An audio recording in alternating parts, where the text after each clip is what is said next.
Intermix Radio, your music smoothie. Playing the best of your 80s and 90s music. WYMS. That's right, you're checking out Digital Radio, Palmetto, Georgia. It's that time again. Tap in, tune in, join in with DJ Blend and Lady Blend. Live on Intermix Radio. Hello, y'all. Hello. Hello. Hey, how's it going? I am DJ Blend. And I am Lady Blend. And we are Intermix Radio. That's right, y'all. And you have tuned in to the Midweek Smoothie. That's right. How you doing tonight, Lady Blend? I hate to say it again. Fair to middle. Fair to mid, she says. Fair to mid. But I'm good. I'm okay. You okay? Okay. Well, that's good. As long as you say you're okay. That's what matters. So, do you want to talk about the topic before we kick it off with just a little bit of music, or do we want to just jump right on in? We can jump right in. So, the topic is conflict resolution. And what we know is about conflict resolution is that it is actually a skill, and it's used all the time. It's used in the workplace. You use it with relationships, friendships, partnerships, everything. Really, every part of your life, you should have that skill or try to develop that skill of conflict resolution. Okay, no doubt. So, conflict resolution. So, if I got a conflict with you, I need to know how to resolve it appropriately. Absolutely. That's that word. Absolutely. That's the word. You need to know how to resolve that conflict admirably. And the goal of conflict resolution is a win-win situation. Okay. So, in just saying that, it just lets you know that it requires some cooperation and some compromise. Okay. Well, we're going to take a quick pause for the cause, and we're going to be right back. Is that okay with you? That's fine. All right, here we go. We got to take this pause. It's your favorite radio power couple, DJ Blend and Lady Blend. Hey, we are back. Hey, Lady Blend. We are back. That's right. We back. Lady Blend, it's on campus, boy. I'll tell you, it's good to see you. You look beautiful. Oh, well, thank you. Yes, indeed. I'm sure they will agree.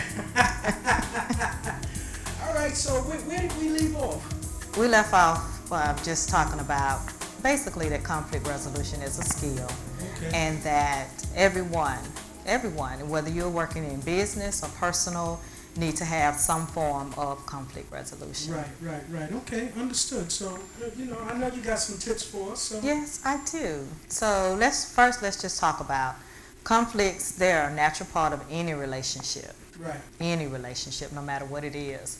But how can we make them useful and not have a negative impact on our connections? Right. So when you do have those conflicts with whomever that conflict is, personal, work-wise, or whatever, when you have those conflicts, you want to make sure, in most instances, you want to make sure that you maintain the relationships that you have, that you maintain those connections. Right. Okay, continue. Yeah, go ahead. So some key points are being direct. So you should be direct. You should talk about how you feel without blaming the other person, and that's an important thing. Right. And don't use the words never or always.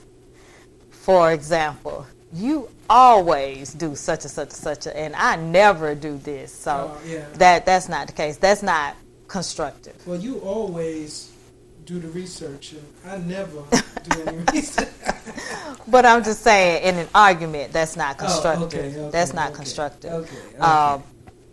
You should pick your battles. Absolutely. Pick your battles. And really listen to your partner. And we talked about this last week when we talked about emotional intelligence. We talked about picking your battles and really listening to your partner. So, and some of the key things about listening to your partner, you can recite or reword what they say to you back in your own words, what they've said to you. And that just signifies that you're listening, basically, to what your partner is saying, the other person is saying. And you don't want to automatically object to your partner's complaints, because if you do that, it makes it seem as though you're kind of discounting what they're saying to you. So you don't want to discount what they're saying. You want to make sure that you're listening and don't just object. Like if you're having an argument or you're having a disagreement, I should say, you don't want to start that disagreement off with saying, you don't know what you're talking about. I don't even see how come you feel that way. Why do you even feel that way? I didn't say that when you said that to me, so why do you feel that way? Why you feel that way? Why do you feel? Yeah, I hear what you're saying. And then take a different perspective. And remember, we talked about last week about emotional intelligence. We also talked about empathy, being able to put yourself in that other person's position. So if you're able to do that, you can see it from a different perspective. You know what your perspective is, but you always want to be able to see it from the other person's perspective. Right. Okay. I mean, that I have no qualms with that. That's true. I always try to think about when I'm saying something or in an argument, how this person is feeling, what I'm about to say, what could inflame or de-escalate this. Right, and you definitely want to you try not to say anything that is going to escalate the situation. You don't want to. You try not to say anything that's going to escalate the situation, but we do know that is always a possibility. Right. Okay. So what else? So we'll dive a little bit into, I gave you some key points, so we'll dive a little bit more into that when we talk about being direct. Okay. Sometimes, and for me, I guess I have to say, for me, it's kind of a pet peeve because I want you to get to the point. I want you to be direct, and I want you to get to the point. Right.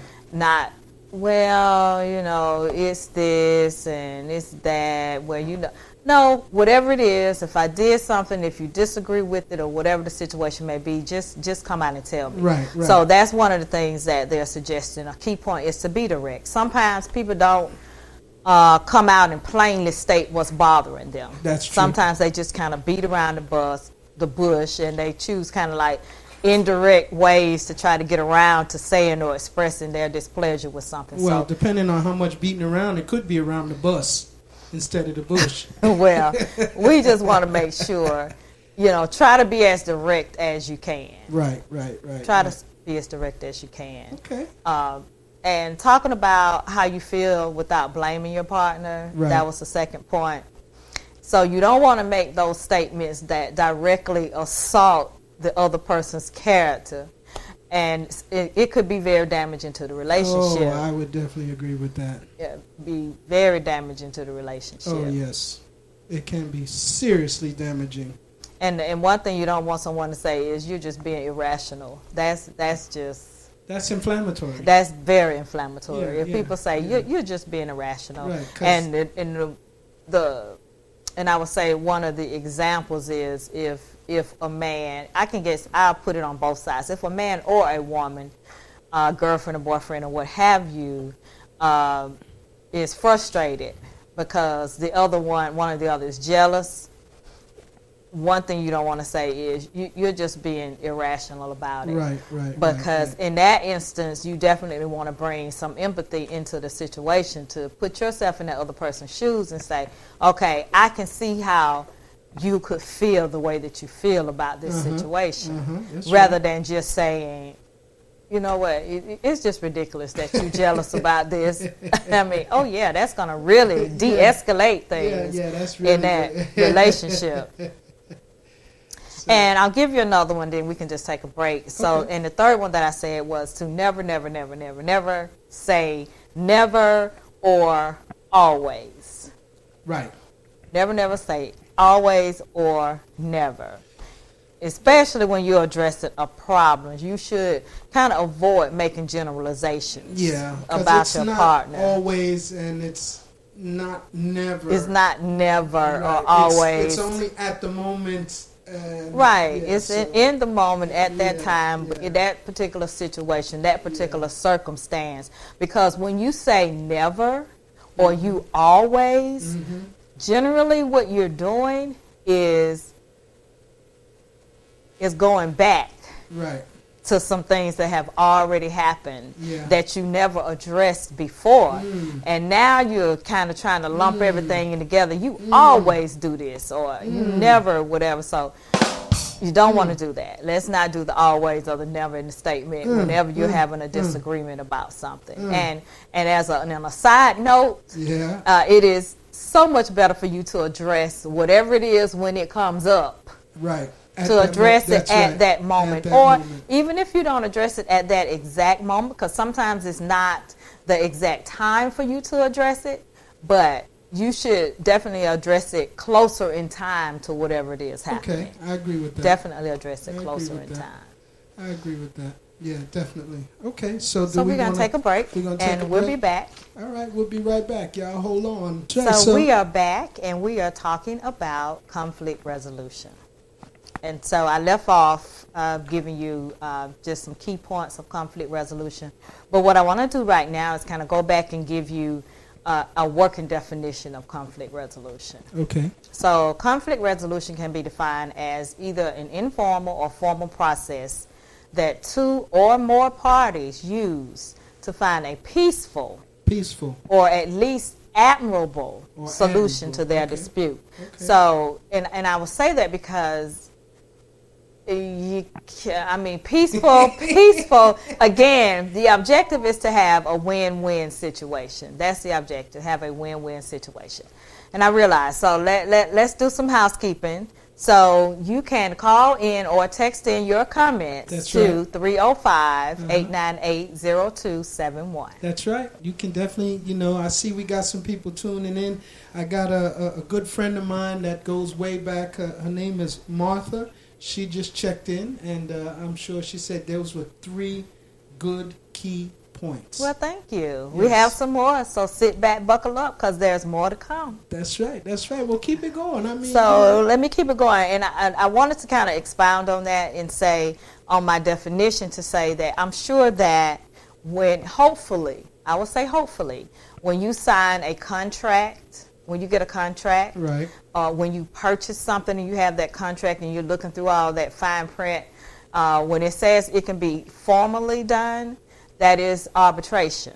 Right. So a lot of times, if something goes wrong with your product or something like that, they have you sign that contract, and basically what you're saying is you won't necessarily sue them, but you will go to arbitration to try to resolve whatever the issue is with that particular product or something like that. Or you can go to mediation. Right. That's another form of, to resolve a conflict, but that's on a formal level. Right. But what we're talking about today is an informal level, Okay. And we want to resolve it peacefully and at least admirably. Right. And we want to try to have a win-win situation. Yeah, and that's the key, admirably and peacefully, because so many people, as we mentioned before, they don't even get to that point. It's just they fall out, and the relationship is broken, and usually I would say most of the time it's a lack of communication, because if I'm not listening to you and you're not listening to me, then we can't resolve anything. Right, that's right. We cannot resolve anything. What'd you say? I wasn't so listening. The other one is where we left off at, ladies and gentlemen, is pick your battles. So what you want to do is make sure that you have a constructive discussion. Right. And you need to stick to one issue at a time, because sometimes when people are upset and they ramped up, they want to remind you of this, they want to talk about that, but whatever the situation is at hand, right, try to stick to that one issue, right, and make sure that it's constructive. There you go. You want to make sure that you are constructive. If it's criticism that you're giving or whatever that discussion is, you want to make sure that it's constructive. Right. Okay, so the next one is we talked about was listening to your partner. I'm listening. So it can be very, very, very, and I'm sure, ladies and gentlemen out there, you can definitely relate to this. It is very frustrating when you feel like you're not being listened to, or that the person you're talking to is not paying attention to what you're saying. Right. And one of the things too is some people have a habit of doing this. I don't know if they actually know all the time that they're doing it, but I would say that if you have a person who does this, and if you are friends or you're in some kind of relationship, you should bring it to that person's attention. Yeah. And that is interrupting when you're trying to talk. Yeah. They want to finish your sentence. They want to give you an answer to something that they don't even know what they're giving you an answer to. Or they're taking the short end of the stick and trying to give you the full stick. Or they're assuming that they know what you're thinking. They're assuming that they know what you're going to say. Right. And without even giving you a chance to just fully express yourself. So if you know someone like that who always, and actually it's just rude to tell the truth about it. It's just rude to interrupt a person while they're trying to talk without allowing them to finish their total statement before you respond. Right. Before you respond. Yeah, I agree. The next one we talked about was to not automatically object to your partner's complaints. Okay. Well, now, so if you complain about something, don't automatically object. Well, hold on, though. I don't agree. But we know, understandably, when you're being criticized about something, it's hard for you not to be defensive. It's hard for you not to be defensive. So you have to try with all your might to not be defensive when you're being criticized. We have to learn how to take constructive criticism, and we're talking about constructive criticism. You have to learn how to take constructive criticism. So just be patient, hear the person out, and then respond. That's right. And try to respond appropriately. That's right. Okay. So where you at? You keep going. So I'm going to give you this last one. Then we're going to take a little shift. This last one that we said was taking a different perspective. Right. So taking a different perspective means, in addition to listening to what your partner is saying, you also want to be able to put yourself in that partner's shoes or look at it from your partner's point of view. So try to do that. And we're trying to do these things before we respond. Because if we don't do them before we respond, then we're not taking into consideration everything that's being said. Yeah, I agree with you on that. Okay, so we have some comments here. You got some comments there. All right, so the first comment we have, it says, my conflict resolution is to walk away, especially when I see we are not getting anywhere. So the younger me would have kept going and going with the person. And that's true. Sometimes the answer to the question is to walk away. Right. Sometimes the answer is to walk away.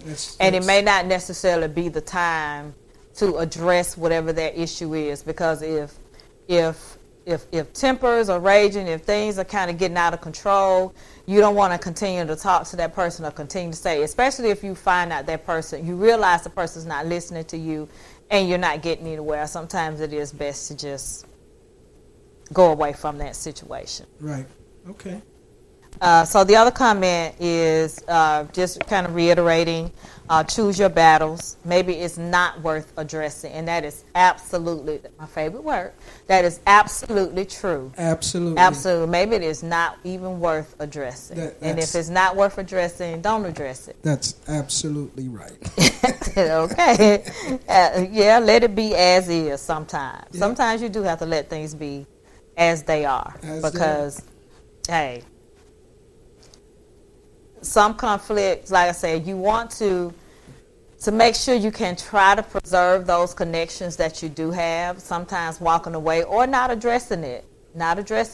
Maybe you address it later. Right. Maybe you get the opportunity to address it later, but sometimes it's just not worth doing it at that time. Right. Okay, well, that's where we are right now. So we're going to take a quick pause for the chorus, But Yes. Thank you for those comments. Those are great comments. Please keep them coming. Again, that number before we take our break is 305-898-0271. Time to pay some bills. We will be right back with more of your favorite 80s and 90s music here on Intermix Radio. Yes, we are back, and the subject we're talking about today is conflict resolution. That's right. And again, just to remind everyone, it is definitely a skill. It is a skill that you have to develop and that you have to practice. Yes, and you know, as that statement that you read earlier, he said his younger self. So that means through the years, he acquired the skill to be able to realize and say, you know what, this ain't worth my time, you know, to discern and say, hey. Yeah, I mean, you grow. I mean, when you know better, you should do better. And the older you get, you should mature into a place where just arguing and bickering back and forth with someone just should not be the answer. Why not? I like to argue. I don't. Neither do I. I just said that. I know you don't. But I'm just saying that's just not the answer. Right, so you definitely, right. once again, have to pick your battles. And sometimes it's just not even worth it. Right. So one of the things, so we'll go into now some strategies for effective, I did say effective conflict resolution. Effective. Just not effective. Not effective. Effective conflict resolution. And we keep going back to this, and it goes back to our topic from last week about emotional intelligence or emotional quotient, EQ, not to be confused with IQ. So it goes back to that. So we're talking about active listening. Okay. Active listening. What'd you say? Active listening. It requires active listening is a skill. Active listening is a skill. Right. And we have to try to master that skill. You know, and it requires you also not just listening with your ears, but also listening with your eyes and looking at a person's body language and being able to discern, you know, where that person is in terms of their body language while you're listening to them, because that's all a part of it. So active listening. Another strategy is self-reflection. And again, we can go back to emotional intelligence once again. So when we talk about self-reflection, that's meaning being able to look inside yourself, being present with yourself, and intentionally focusing on your attention inward. So we're talking about our thoughts, our feelings, our actions, and our motivations. So just kind of being in tune with that. Okay. Another one, patience. Boy, I got a lot of that, I can tell you. And some people have no patience. They will tell you, I have no patience with this, I have no patience with that, I have no patience with crazy people, ignorant people. I just have no patience with people, but you have to be able to practice some patience. Yep. It's not just that. It's the ability to kind of endure difficult situations. So you have to have some patience to try to work through that. Right. To work through those particular situations. Totally agree. Yeah. Yeah, to work. Absolutely. So the comment is absolutely, that was wasted energy. He said, I just walk away and you can talk to yourself or whomever is going to keep your negative energy going. That's true, because that can get you out of a lot of situations that you necessarily don't want to find yourself in. Walking away again and not even continue addressing it is the best thing to do. I agree. I like that. You know. Yes, patience, tolerance,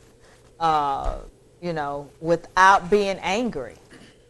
Well, I think, as you get older, especially parents, you learn how to have some patience. Some of us do, some of us don't. Absolutely, because that's not all. Yeah, so. But I can say over the years I've learned how to have patience beyond most people would say. I don't know how you do it, but that helps me to avoid a lot of unnecessary situations. Period. Yeah. Period. And I think it too involves you maybe keeping your stress level down too. Yeah. So if you can practice some patience and some tolerance, and once again, if you want people to be patient with you and be tolerant with you under certain circumstances, then you have to learn how to be patient and tolerant of other people as well. Right. Well, reciprocity there. Reciprocal, yeah. Yes. Okay. Absolutely. Okay. The other one, again, empathy. Empathy. Oh, that's a big one. That is a big one. That's a big one. Empathy is a big one. And that's actions, that's understanding and being aware, being sensitive, and trying to make sure that you understand the other person. At least try to understand the other person's position. Try to understand. Try to understand the other person's position. Yes. Yeah. A big one is compromise. Hold on now. Hold on. Compromise. I don't agree. I don't want. No, I'm not going to that point.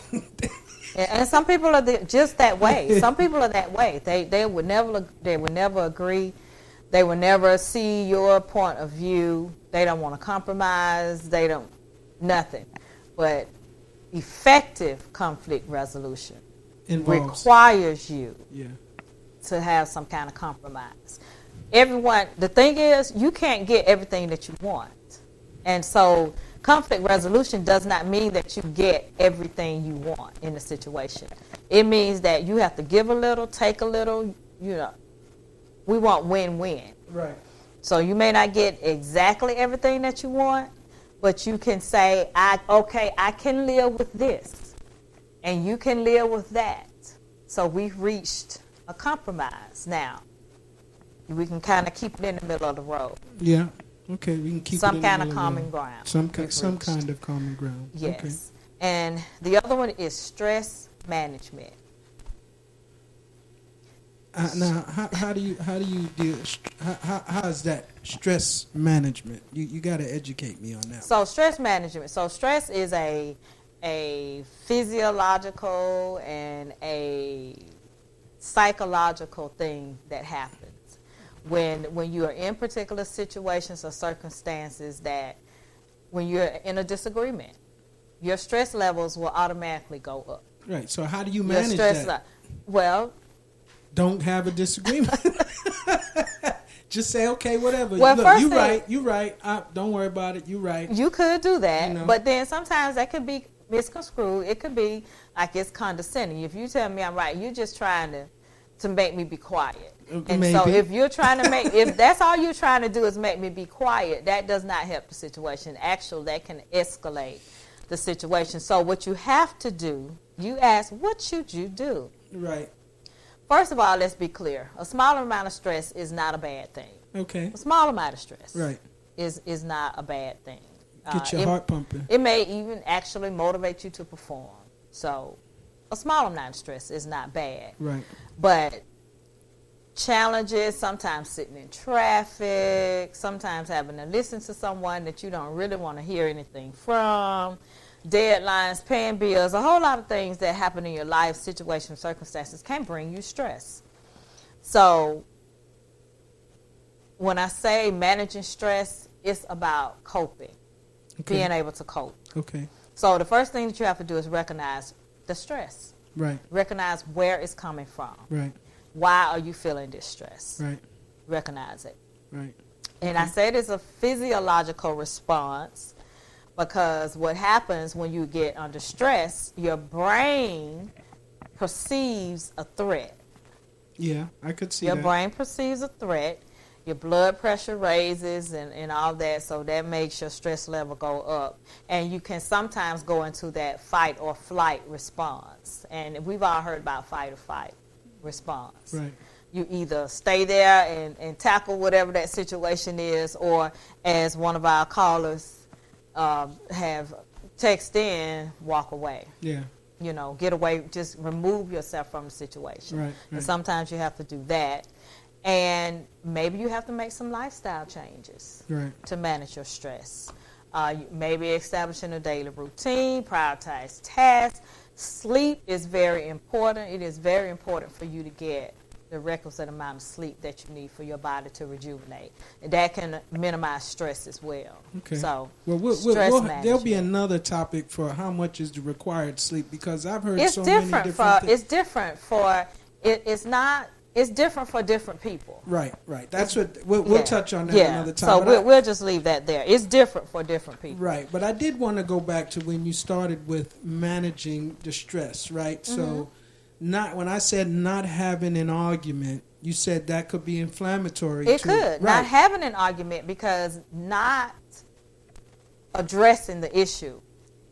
Okay. Is not managing the stress. Well, it all depends on how the issue is presented, because it could already start being presented to you at a high level of tension, to where anything you say is not going to do anything but continue to inflame whatever's going on. That is possible. So I mean, even though it might take the risk, and that person could say, "Hey, I'm talking to you." I mean, is the risk better to stay there and then try to address it while you try to stay calm? You're only going to get more stress trying to deal with, because this person's not hit. They are pissed off and they want to say what they got to say. And no matter what you say, it's just going to blow it out of the box.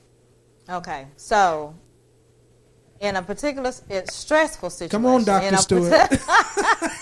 In a particular situation like that, I would say the first thing that you may want to try to do, you may not be successful, but the first thing that you may want to try to do is not escalate your voice. Right. Because that other person is already at a high level. They already escalated their voice. They already screaming. When you talk to them, talk in a very calm voice. Okay, so they screaming, and I'm just going to say, hey, yes, listen. Because guess what happens? Okay. Guess what happens? What? What happens, they'll bring it down because they're trying to hear you. If you're trying to match their screaming, no one's listening at that point. You match it. But if you talking in a calm voice like I'm talking now, talk in a calm voice, say, I hear exactly what you're saying, but we're not going to be able to resolve anything like this. Yeah. We're not going to be able to resolve anything like this. So if you intend to walk away from it and remove yourself from the situation, you can just say, I'm going to go, and hopefully, we can talk about this later. Yeah. Well, in a very calm voice. I'm not saying it'll work all the time. Right. But it definitely does not work if you are screaming. If you're trying to match their voice level, if you're trying to match their voice level, it's not ever going to work. You're not going to resolve anything. It's not. But if you say something in a very, put yourself in a very calm, try to put yourself in a calm state. Right. We're not getting anywhere. Hopefully we can talk about this later. Okay. I'm going to go. Okay, you going to go? Hopefully we can talk about it. All right, we're going to talk about it in a minute. That's right. It's your boy, DJ Blend. And Lady Blend. That's right. And we're going to be right back. Right back. It's your favorite radio power couple, DJ Blend and Lady Blend. It was, listen, they even knew. They said, it's driving me out of my mind because it's poison. And that's that inability to have conflict resolution. It's just poison. It's driving you out of your mind. It's driving me out of my mind. Ladies and gentlemen, we are back, and we are talking about conflict resolution and some effective ways to managing conflict resolution. That's what we're talking about. I have another comment, and it says that active listening is very effective because it lets you understand what a person is saying to you. It is beneficial, or are they playing you? And to be an active listener, you have to have patience. So they feel that active listening and patience work hand in hand. And that is true. Active listening and patience, because sometimes you want to speed it along. Sometimes you want to speed that conversation along or speed that person along, but you have to give that person some time and space to express themselves. And you don't want them to feel like you're trying to rush them through this. And it may make the person feel as though you don't really want to listen to what they're saying. So that is definitely a true statement, that patience and active listening definitely goes hand in hand. Now, I'm going to share some other managing ways that you can manage conflict effectively. And remember, this is whether you're in a romantic relationship or partnership or friendship. It doesn't matter. Whatever that ship is, you are bound to, at some point in time, to have some type of conflict. We can't live our lives without conflict. But what we can do is try to manage that conflict as effectively as possible. Effectively as possible. As possible. Yeah. Now, I had to listen to what you were saying a moment ago because you was getting deep, and I didn't want to just miss out, because if I missed out, then it would have, I think it would have just been crickets like that, just pure And crickets. we don't want crickets. No. So I'm tuned in. Come on, let's go. You Get tuned it to in. him. Okay. Come on, Dr. Stewart. So another thing. Excuse me. So another point of managing conflict is assertive communication. Right. Not just communicate, assertive communication. And assertive communication is based on honesty, respect, and confidence. In confidence. And confidence. Well, I got so confidence. in order for you to have that assertive communication, when you're expressing to that person your point of view in that conflict, in that issue, in that circumstance, you want to make sure that you're being honest about how you feel, first off. You want to respect that person. Be respectful. And then you want to be confident about what you're talking about, because in those situations, if you're not confident, especially with some people, if you're not confident about what you're talking about, sometimes people will tune you out. Not sometimes. Sometimes. No. Sometimes people will tune you out if you don't show an air of confidence in what you're talking about. Yeah, I think that happens a lot more than you think. Yeah. Especially when you don't sound confident. But I gotta tell you something. I love the way you're tying this, being confident and all of that, how it ties from last week of emotional intelligence. It does. It absolutely ties together. And you just bringing it like full circle. I'm telling you, boy, look here. Dr. Stewart's on campus. Come on, go ahead. That assertive communication. So you have to have the ability to express your feelings and your thoughts openly, too. So that means that other person has to be receptive to what you're trying to say. So if you're having this back and forth communication and you're trying to resolve a conflict, right? Right. That other person also has to be open to what you're saying. Right. Agreed. Open to what you're saying. Agreed. So another point is having boundaries, and we talked about that last week in emotional intelligence, is for you to set your boundaries. That's right. Setting boundaries and limits and rules for yourself and how you deal with other people. That's right. How you deal in your interactions. And so those boundaries then, they reflect your values, they reflect your preferences, and they reflect your expectations and help you define what is acceptable and what is unacceptable to you. And that is a very important point. You have to be able to define what is acceptable and what is unacceptable to you. Right. That's setting the boundaries. Exactly. Yeah. That is setting boundaries. And then we can go to setting healthy boundaries now. Maintaining those healthy boundaries. Right. And that goes with making sure that you identify those, what you want and what you need, what makes you feel comfortable, what makes you feel uncomfortable. Right. And you also want to set those boundaries of what is non-negotiable, because some things are non-negotiable. Absolutely. With you. Yeah. And it shouldn't be a whole lot of things that fall into the non-negotiable category, but there should be some things that are just non-negotiable. Right. I get it.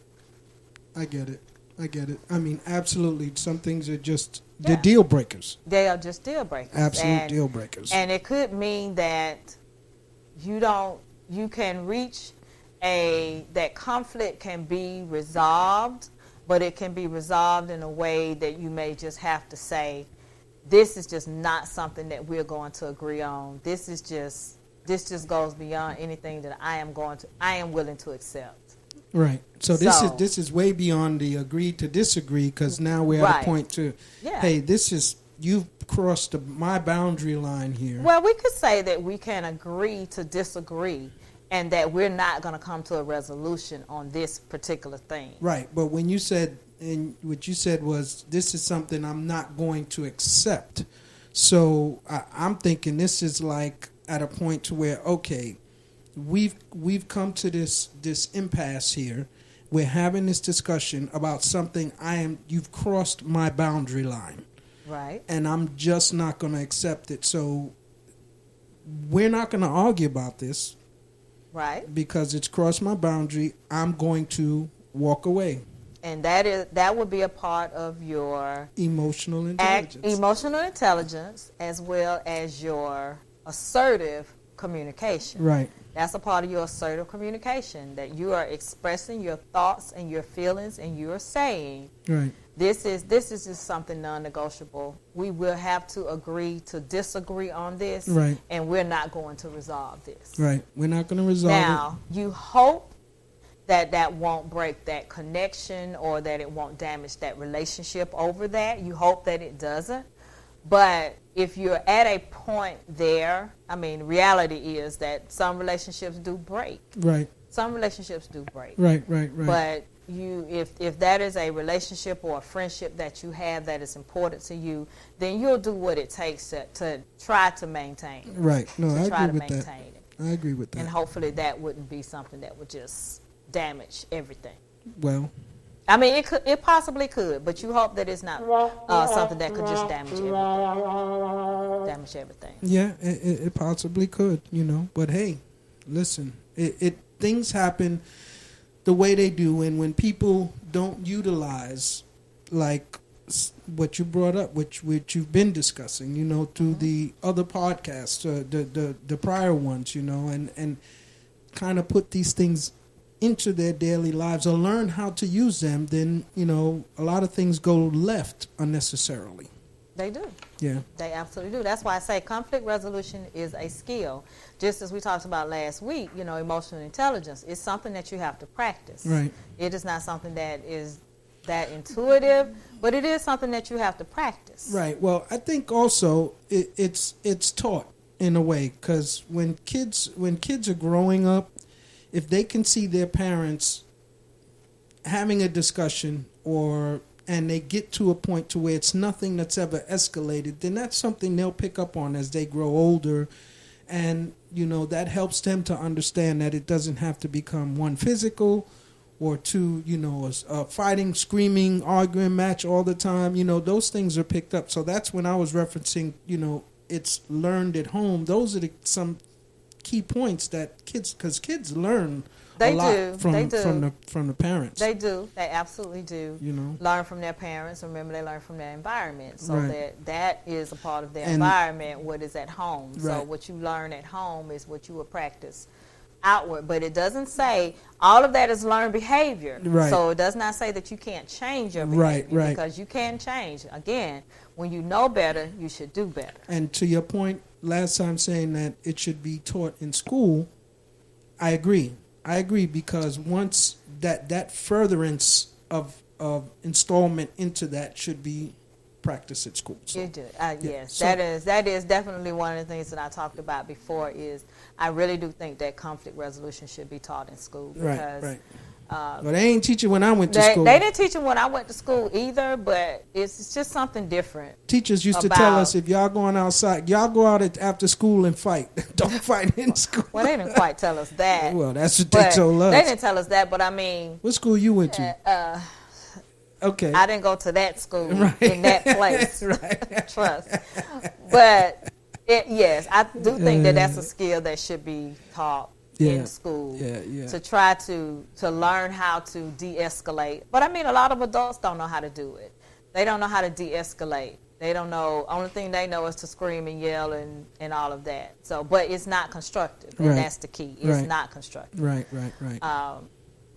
So here, I'm going to give you some more steps for better conflict resolution. Mm-hmm. And I know we're at 7:52, so we have about 8 minutes left.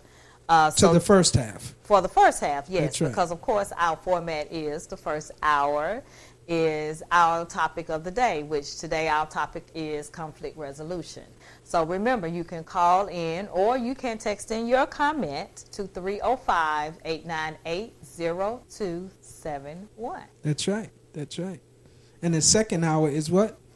Is you can call in your request, your shout-outs, or your request for music. Right. That is the second hour. But we're going to rock the house in the second hour from 8 to 9. That's right. DJ Blend in the house. That's right. DJ Blend, Lady Blend, let's go. Okay. So, just trying to get to a point we can wrap this up. There are there's 7 steps for better conflict resolution. So we talked about effective for better conflict resolution. So one of the things that you always want to do is define the source of the conflict. What is it? What is the conflict? Right. Why are you having this conflict? Right. Which is also back to the point of make sure that you address one thing at a time, right. Not trying to address multiple things at one time. Right. Reveal what the true needs of each party are, and then you can probably get somewhere with that conflict. Right. Find a common goal. Remember, the point of all of this is to have a win-win situation. So we can find a common goal, because a lot of times in conflict, what you will find is we may be saying the same thing, saying it in a different way. We may want the same things. So the question is, what do you want out of this? Right. What do you want? Well, what can you live with out of this situation? And so once you define, oh, well, yeah, I can live with that, or da-da-da-da. So that kind of brings things along a little bit better, right. rather than seeming as if you're on the opposite ends of this whole thing. Right. So, again, defining the source of the conflict, finding a common goal, and then establishing some safety. So safety in this particular situation means that you feel comfortable with discussing that topic. You feel comfortable being open and honest about that about whatever that conflict is. So establishing safety. Recognizing your part in the conflict. And in that is being accountable. We have to be accountable and objectively assess what we share in this conflict. Because remember, it's a conflict.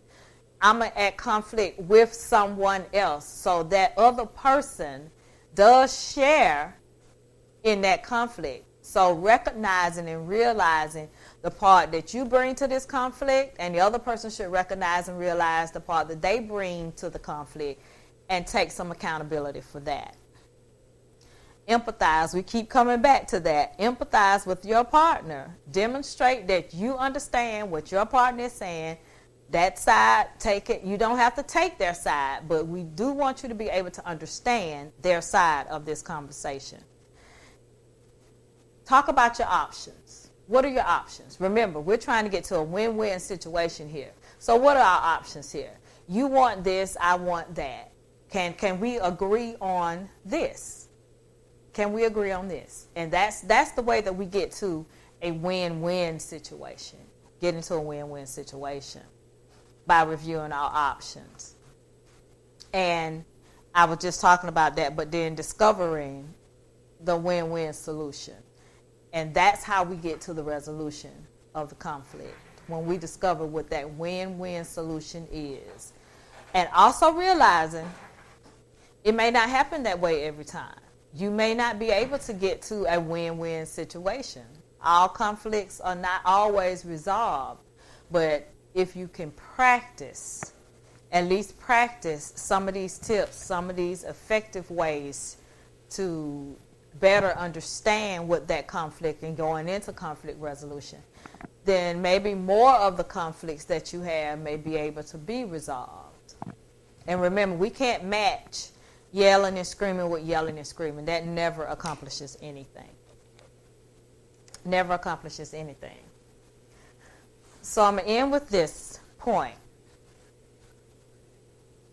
Before you decide to respond to whatever that other person says, whatever that conflict, that situation, that circumstance is, before you speak,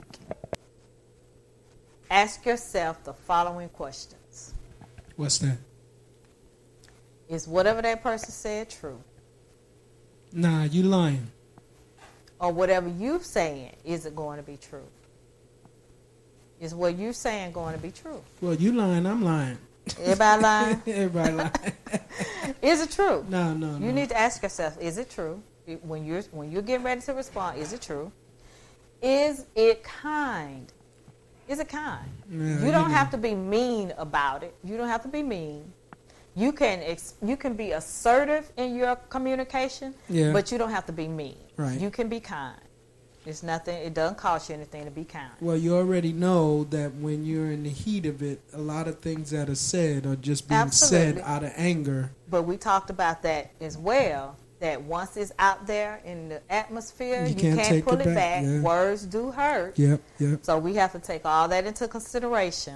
Yep. And all of this, again, it requires you to be able to practice those skills. It's not something that's just going to come to you overnight. You have to be able to practice those skills. And I know it sounds like sometimes a little mush, but if you take some of what I have said and try to apply it, you can apply it in your relationships, in your personal relationships, and in your professional relationships too. Yep. Because particularly when you're at work and then you go into conflict, I don't know about anyone else, but I know at my job, one of the things they ask us is before they hire you or during the hiring process, the interviewing process, they ask you, how do you handle conflict? Right.